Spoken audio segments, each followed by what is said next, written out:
Water is the basis of all life. Without clean water, the foundation of our fragile ecosystem begins to crumble. Polluted water affects the symbiosis of our beloved Indian River Lagoon. Every species, from the largest waterfowl to the fish that they prey on, needs a clean and healthy water source in order to thrive and survive. Egret Marsh Stormwater Park and Wildlife Sanctuary is one of the most innovative stormwater facilities in the country and is found here in Indian River County. The park is designed specifically to filter stormwater flowing through the canal system before it reaches the Indian River Lagoon. Here, algae is grown and harvested to remove excess nutrients from the stormwater. We use an algal turf scrubber system to remove dissolved nutrients, such as nitrogen and phosphorus, from the stormwater flowing through our canals. The excess nutrients collected at this giant algae farm are one source of pollution that affect our local ecosystem. By removing these nutrients, we are helping prevent algal blooms within the Indian River Lagoon. Egret Marsh can filter up to 10 million gallons of water per day.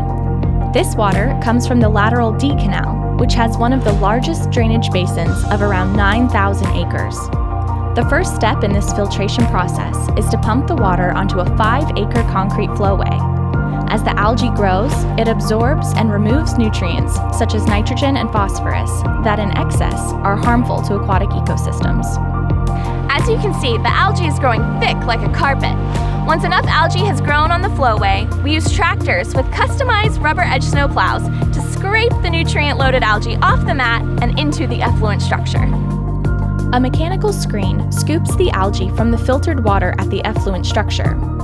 Once the algae has dried, it is removed to the landfill where the nutrients it contains will no longer affect the county's stormwater. Back at Egret Marsh, the algae-free water flows into a system of 3 large polishing ponds where any remaining pollutants are filtered out.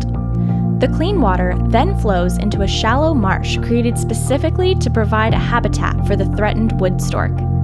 By controlling the water level in this area, Indian River County is providing a habitat for these birds to thrive when they otherwise might have difficulty finding food. After exiting this controlled area, the filtered water re-enters the canal system where it will continue flowing to the Indian River Lagoon. This system of using algae to remove nutrients from the stormwater, initially designed by Hydromentia, was implemented and improved here at Egret Marsh by County Stormwater Engineer Keith McCulley. His design transformed this plot of land, which had been a dumping ground full of waste, into a beautiful facility that actually helps the environment instead of harming it. We've seen measurable results in the water quality that can be attributed to the removal of nutrients here at Egret Marsh. This facility can remove an average of 13,000 pounds of nitrogen and 3,000 pounds of phosphorus annually.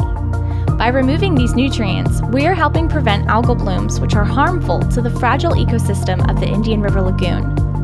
But Egret Marsh is more than just a stormwater facility. It has evolved into a wildlife sanctuary. By recreating a wetland habitat, many bird species such as whistling ducks, black-necked stilts, and sandhill cranes migrate here to raise their young. Egret Marsh is home year-round to many threatened and endangered species as well, including the limpkin, the wood stork, and the roseate spoonbill. The facility provides a unique educational experience for everyone to learn about the efforts the county is making to keep our environment clean and how conservation-focused engineering can transform a mechanical facility into a wildlife paradise. Students, birders, and environmental enthusiasts are all encouraged to visit the facility and observe the symbiotic relationship between the stormwater filtration and the created wetland habitat. Because Egret Marsh is protected as a wildlife sanctuary, it is not open to the public, but tours can be scheduled through the Indian River County Stormwater Division. The county uses Egret Marsh as a starting place for pollution filtration, but we can each do our part to help. Reducing nutrient pollution is as simple as following the fertilizer ordinance and talking to your landscaper about their best management practices. Also, remember to pick up after your pets, and always keep litter in the trash where it belongs. It is everyone's responsibility to protect the lagoon, and with your help, I know we can do it.